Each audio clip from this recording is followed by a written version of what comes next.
You said you're the original owner of this car? Yeah. You bought this car off the lot? My mother did. Wow.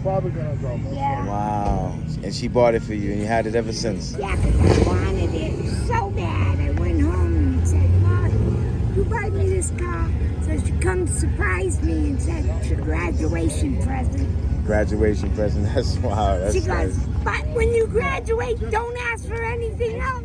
Yeah, so. Wow. And you've kept it in great condition ever since, huh? Oh, yeah. Yeah, that's nice. And you actually won the award today? Yep. Best in show? Yeah. Let's go.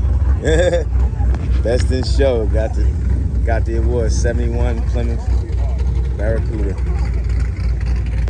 Nice. One owner.